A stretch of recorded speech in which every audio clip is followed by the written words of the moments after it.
여러분 안녕하십니까? 대전에서 한 차량이 상가 주차장 입구를 막고 있다는 신고가 접수돼 경찰이 출동해서 차에서 자고 있던 만취 운전자를 붙잡았습니다.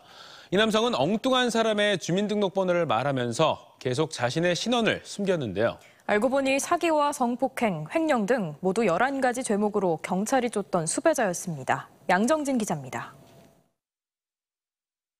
경찰이 대로변에 서 있는 검은색 차량의 창문을 두드리고 나오라는 손짓을 하며 운전자를 부릅니다.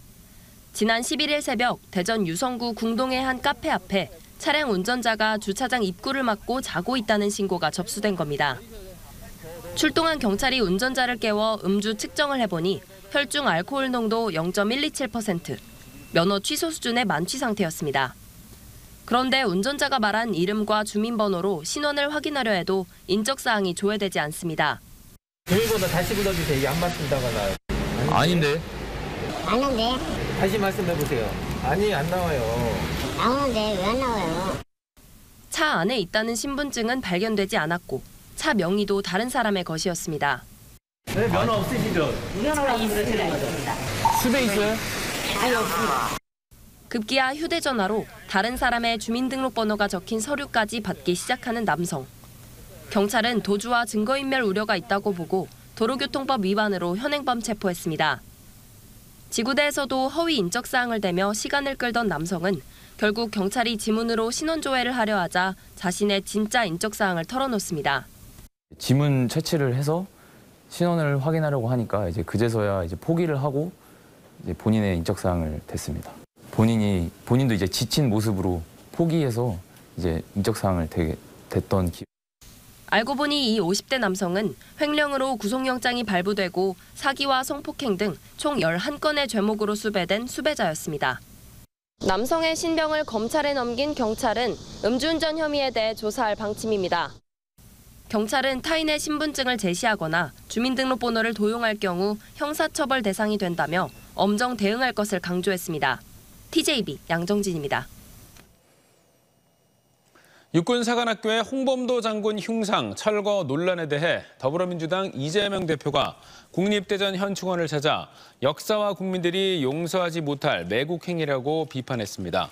이 대표는 대전 현충원 내 홍범도 장군 묘역을 참배하며 이념전쟁을 선동하기 위해 독립전쟁 영웅을 부관 참시하는 일은 절대 용납할 수 없다며 흉상 철거 계획을 즉시 철회하라고 요구했습니다. 이에 앞서 광복회 대전지부 등 지역 보훈단체들도 홍범도 장군 묘역 앞에서 기자회견을 열고 흉상 철거는 국군의 정통성과 헌법 정신을 부정하는 행위라며 국방부에 공식 사과를 촉구했습니다.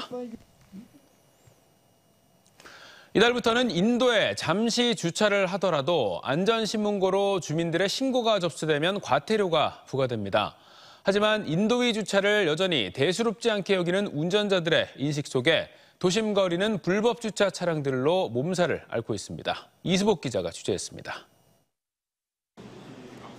대전 유성구 어운동의 한 거리, 인도위에 차량들이 줄줄이 주차돼 있습니다. 바로 옆 궁동 대학거리도 마찬가지. 보행자 통로 표시까지 있지만 차량 한 대가 인도에 차량을 세워둔 뒤 물건을 실어 나르기 바쁩니다. 여기는 가까이다가 생각은 못 탔던데? 수시로 주차 단속한다는 공지가 버젓이 붙어 있는데도 주차장인 줄 알았다거나 이곳이 아니면 주차할 장소가 없다는 궁색한 변명만 돌아옵니다.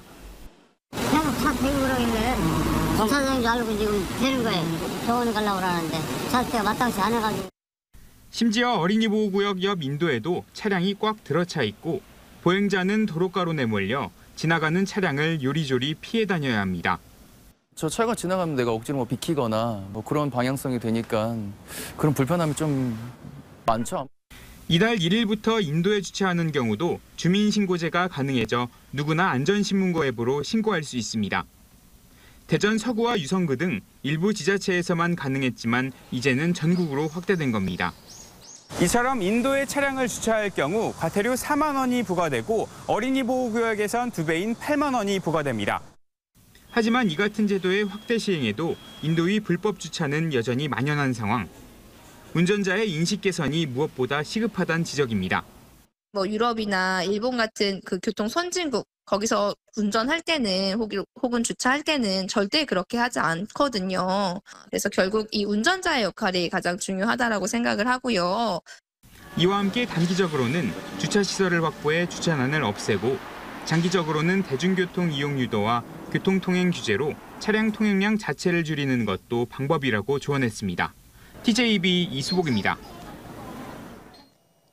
다음 달 4일로 예고된 공교육 멈춤의 날에 반대한다는 대전시교육청의 입장이 나오자 교육청 정문 앞에 이를 비판하는 근조 화환이 잇따라 세워졌습니다.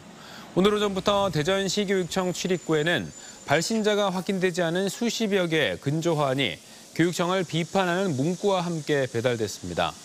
앞서 대전시교육청은 서희초등학교 교사의 49제인 다음 달 4일로 예고된 공교육 멈춤의 날에 대해 법과 원칙을 지켜야 한다며 재량 휴업과 연가투쟁 반대의 뜻을 밝힌 바 있습니다. 지역의 반도체 수출 부진이 장기화되면서 지역 기업들의 수출이 20% 이상 감소하는 등 비상이 걸렸습니다. 부동산 경기 침체로 건설 수주액도 절반 이상 줄어들어 지역 경제가 부진의 늪에서 빠져나오지 못하고 있습니다. 보도에 유재일 기자입니다. 코로나 사태 종료 후 회복될 것으로 기대됐던 지역 경제가 좀처럼 살아나지 못하고 있습니다. 충청지방통계청이 발표한 올해 2분기 충청권 지역경제 동향에 따르면 충청 지역 광공업 생산은 지난해 같은 분기 대비 4.9% 감소했습니다. 대전은 고무 플라스틱 제품 생산에서 감소폭이 커지면서 6.1%가 줄었고 충남도 전자부품과 컴퓨터, 영상, 음향, 통신 장비 생산이 특히 줄면서 3.1% 감소했습니다. 잠재 성장률이 급감하고 있고 생산 가능 인구가 부산시만큼이나 감소하고 있는 차원에서 지역 기업들은 엄청난 고통을 겪고 있는 상황입니다. 따라서 지방 정부는 이 어려움을 타개하기 위해서 획기적인 대책이 요구됩니다. 수출 역시 충청권 모두 감소 추세입니다. 대전은 직접회로 반도체와 부품 수출 부진으로 11.7%가 감소한 가운데 세종은 마이너스 31.7%, 충남도 메모리 반도체 수출 등이 줄면서 31.1%가 감소했습니다. 수출 감소 여파로 수입 부문 역시 원유와 석탄을 중심으로 수입이 줄면서 20.6%나 축소됐습니다. 메모리 반도체와 컴퓨터 주변기기 등의 수출이 줄어 전년 동기 대비 27.3% 감소하였습니다. 작년 4분기부터 올해 2분기까지 수출 감소세가 이어졌습니다. 부동산 경기 침체와 자재값 인상이 거듭되면서 건설 분야 타격도 심각합니다. 건설 경기 지표가 되는 건설 수주액은 지난해 같은 분기보다 절반 이상 줄었습니다. 대전과 충남 각각 마이너스 66.6%, 마이너스 45.1%까지 감소했고 세종의 경우는 4.1% 증가에 그쳤습니다. 그나마 희망적인 것은 고용률이 조금씩 나아진 것입니다. 대전과 세종, 충남 등 충청권 전역에서 일자리가 조금씩 늘어나면서 고용률이 0.9%포인트 상승한 것으로 나타났습니다. 대전은 개인 공공서비스 분야에서 고용이 1,800여 명 늘면서 고용률이 0.6%포인트 상승했고 세종은 12,300명 증가로 0.9%포인트 상승했습니다. 특히 충남은 제조업 분야 고용이 37,500여 명 증가로 1.4%포인트 상승하면서 경기 침체 속에서도 희망의 메시지를 보냈습니다. TJB 류재일입니다. 세종시의 1인당 가계부채가 전국 최고 수준인 것으로 나타났습니다. 한국은행이 전국 시도의 1인당 가계부채 규모를 조사한 결과 세종은 평균 1억 1,200만 원으로 전국에서 부채가 가장 많았고 충남은 8,400만 원, 대전은 8,300만 원으로 전국 평균 8,900만 원을 밑돌았습니다. 소득에 비해 얼마나 빚을 지고 있는지 보여주는 소득 대비 가계부채, LTI 비율에서도 세종은 268%로 전국 1위를 차지해 시민들이 자신의 소득보다 2.6배 이상 많은 부채를 짊어지고 있는 것으로 조사됐습니다. 세종 지역의 심각한 가계부채 수준은 코로나 기간 천정부지로 치솟았던 세종의 부동산 광풍 여파로 이른바 영끌 등 빚을 내 주택을 구입한 비율이 높았기 때문으로 분석되는데요. 하지만 최근 국내 경기 둔화와 중국 부동산 위기, 대출 금리 상승으로 인한 차주들의 원리금 상환 부담이 커지는 상황에서 과도한 가계부채가 향후 지역 경제 성장에 발목을 잡을 수 있다는 우려가 커지고 있습니다. 지하주차장 철근 누락이 확인된 아산 배방 LH 14단지 주민들이 비상대책위원회를 꾸립니다. 비대위는 내일까지 비대위원을 뽑는 주민투표를 진행한 뒤 LH를 상대로 보안공사 일정과 입주민 피해 보상 방안 등에 대해 본격적으로 협의할 예정입니다. 해당 단지는 지하주차장 무량판 기둥 조사 결과 362개 철근 가운데 24%에 해당하는 88개가 누락된 걸로 확인됐으며 다음 달 말까지 보안공사가 진행될 예정입니다.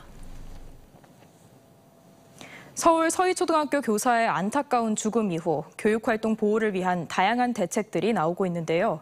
세종시 교육청이 특이 민원은 개별 교사를 대신해 교장, 교감이 대응하고 교육활동 침해 사안의 긴급 처리를 지원하는 교원 안심콜을 운영하기로 했습니다. 현장의 목소리를 반영한 교권보호 대책에 교사들도 기대감을 나타냈습니다. 장석영 기자입니다. 수업권과 학습권 침해를 넘어 교원들의 생명과 안전까지 위협하는 교육활동 침해는 해마다 증가 추세입니다. 세종시 교육청에 신고된 건수만 봐도 2020년 16건에서 지난해에는 55건으로 크게 늘었습니다.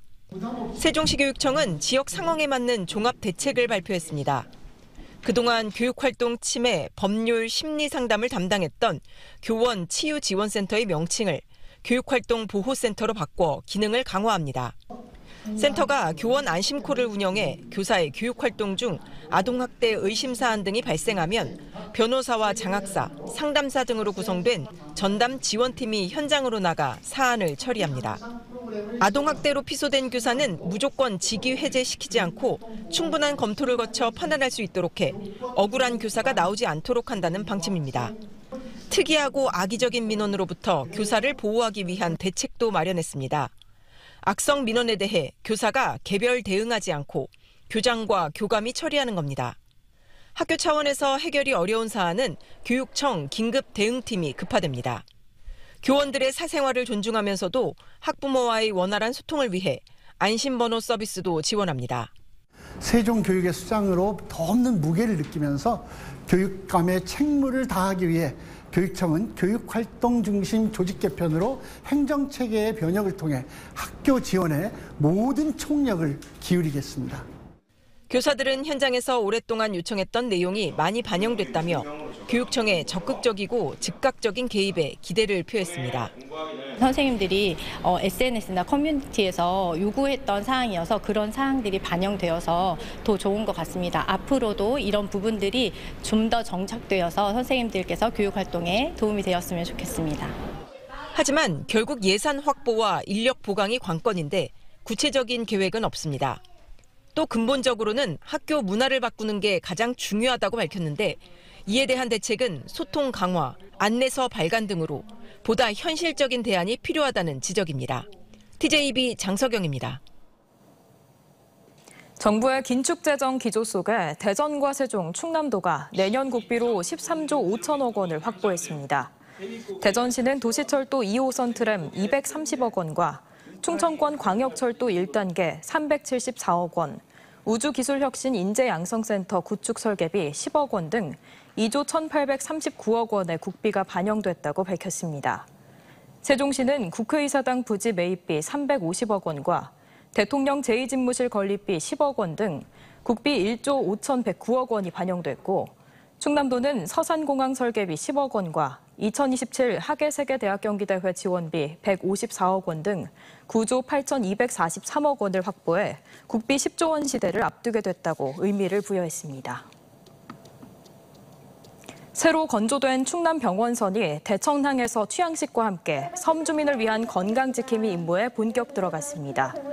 새 병원선은 123억 원을 투입해 디젤 기관과 배터리를 교차 사용하는 하이브리드 형태로 운항하며 전장 49.9m에 폭 9m, 규모는 320톤으로 전국에서 가장 큰 병원선으로 꼽힙니다. 선내에는 최첨단 검사 분석 장비와 함께 내과와 치과, 한의과, 방사선실, 임상병리실, 물리치료실이 설치됐고 의료 인력은 22명으로 기존보다 4명 늘었으며 앞으로 한 해 130일 이상 충남 32개 유인도를 돌며 환자 진료에 나서게 됩니다. 대전고등법원이 허위사실 유포 등 공직선거법 위반 혐의로 고발됐다 무혐의 처분됐던 맹정호 전 서산시장에 대한 재정 신청을 인용하면서 맹 전 시장이 다시 재판을 받게 됐습니다. 재정 신청은 고소고발이니 검찰의 불기소 처분이 적절한지 고등법원에 다시 판단을 구하는 절차로 법원이 인용 결정을 내리면 검찰은 기소를 해야 합니다. 앞서 맹 전 시장은 지난해 지방선거 유세 도중 이완섭 현 시장에 대해 정보를 이용해 투기하려는 후보, 늘상 시민과 각을 세우며 싸우는 후보라고 비유해 이 시장 측으로부터 고발됐지만 검찰이 무혐의 처분한 바 있습니다. 조수 간만의 차로 1.5km 떨어진 석대도까지 S자 모양의 바닷길이 열리는 보령 무창포 해수욕장 일대에서 다음 달 1일부터 3일까지 무창포 신비의 바닷길 축제가 열립니다. 보령시는 축제 기간 맨손 광어와 대하잡기, 바닷길 횃불 체험과 불꽃쇼 등 13개 다양한 프로그램을 진행할 예정입니다. 청양 고추 구기자 문화축제가 다음 달 1일부터 사흘간 청양읍 백새공원에서 열립니다. 이번 축제에선 고추탑 쌓기와 민족예술단 공연, 달집 태우기 등 다양한 체험과 전시 행사가 펼쳐집니다. 축제 기간 현장과 청양군 온라인 쇼핑몰에선 건고추를 600g당 18,000원, 고춧가루는 킬로그램당 45,000원에 판매하며 온 오프라인 모두 택배비는 무료입니다.